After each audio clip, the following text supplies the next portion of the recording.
the final performance of Cheyenne Frontier Days Rodeo, tragedy struck as world champion bull rider Lane Frost lost his life. This is our tribute to a great cowboy.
Lane Frost.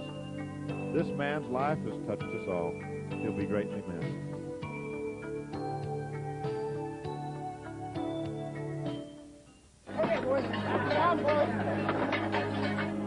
Last Sunday, July 30th, Lane Frost, a world champion bull rider, would have one of the greatest rides of the year. He would score 85 points, win almost $10,000 at Cheyenne Frontier Days. This would be one of his best rides. But at the conclusion of the ride, the bull would ram his horn through the ribs of Frost. The broken ribs would sever a blood vessel. Lane Frost died on the arena floor.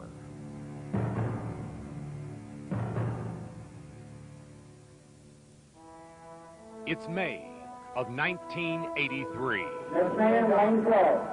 A 19-year-old rookie bull rider has come to Del Rio to be a part of the world's richest bull riding. Okay, boys. Okay, boys. Young Frost has drawn the bull known as Darth Vader. Here, Darth Vader would show Lane Frost just how tough Del Rio can be. Battered and bruised, he was named the 1983 Tough Luck Award winner. Okay, boys. It's 1985, 2 years since he was named the Tough Luck Award winner. Lane Frost returns to Del Rio to capture the title of champion of Super Bowl. It's the world's toughest bull riding. Only the great ones are the champions. Lane Frost was that man. Before we started, I said, if you ride this bull right, hey, look at your big smile. All right, you tell me about the bull. Well, I don't need to ask you no questions. Go ahead. Well, like, you come up to me before it started, you said I had the best one here as far as drawing him, and gosh, he was. It worked just right, just the way we wanted it to. It was the first major championship in what was to be an illustrious career.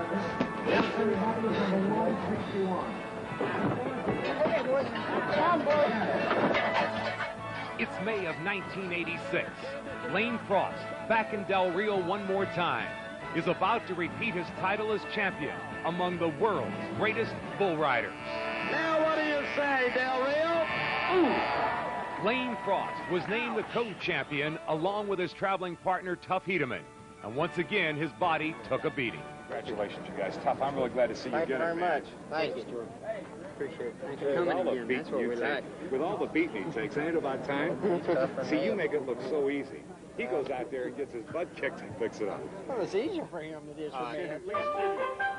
June of 1986, it's Lane Frost versus Mr. T. Mr. T is the world champion bull who has never been ridden. But in typical fashion, Lane Frost gave it all he had. He learned a bitter lesson when you make a mistake on Mr. T. Shoot, I just kind of up on his neck, and he just kept working on me before I get out of there. And But your teeth look good. they feel a lot better, too. It's been 3 weeks since then, and they feel better. My whole head feels a little better. It wasn't that bad the first 3 days, you know. My face was swelled up, my eyes got shut on me, but as soon as I got my eyes open where I could see, I was feeling a lot better. The National Finals Rodeo in Las Vegas. This is the showdown for the World's Championship.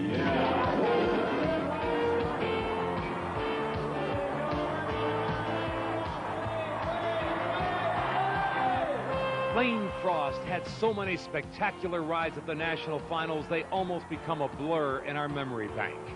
Bull after bull would be conquered by the man who in 1987 would be crowned as the greatest bull rider in the world, world champion, Lane Frost. I always wanted to win a world's championship, and I told myself if I ever did that I could be a good world's champion, and so now I got big plans to keep on going with it. 1988 would bring the history-making challenge of the champions. Lane Frost, the world's greatest bull rider, versus the world champion bull, Red Rock. No one had ever ridden him in 311 tries. Lane Frost, in the Challenge of Champions, would ride Red Rock 4 of 7 times. For 1988, it was another jewel in Lane Frost's crown.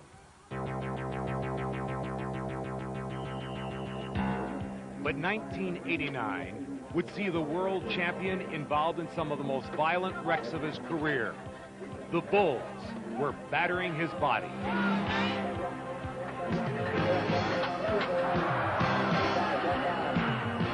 Every inch of his 5'11" body was hurting from head to toe. Even Lane Frost wasn't exactly sure what had gone wrong, why he was taking such a beating. I don't know, it's just happened to me, George. I know I'm probably not built the best for being a bull rider. You know, I'm a little longer, I got another 2 foot in every direction for something to step on me or something to get a horn on me. So, you know, I got more shooting material than what a little short guy does. But, I don't know, I'm holding together pretty good, a lot better than what a lot of them thought I would, I think. 1 week ago, Wednesday in Cheyenne, Lane Frost had one of the greatest rides of the year. He would score 86 points. He was on his way to earning over $10,000. He was back in the top 10. The champ was on top of the world. What a great bull ride. Thanks, George. I tell you what, I was needing it. I knew it was my turn to buy dinner. I had to do something. I'm real tickled. But you just had to give the crowd a thrill with that dismount. Well, I don't always ride that good, but I can usually get off pretty exciting or do something afterwards. That was to be Lane Frost's last interview, for he was killed on his next bull ride. He leaves behind a wealth of memories. Memories of a young man who was a world champion beyond the words world's champion. He was a happy young man. Anyone who had the pleasure of meeting Lane Frost would surely leave him smiling.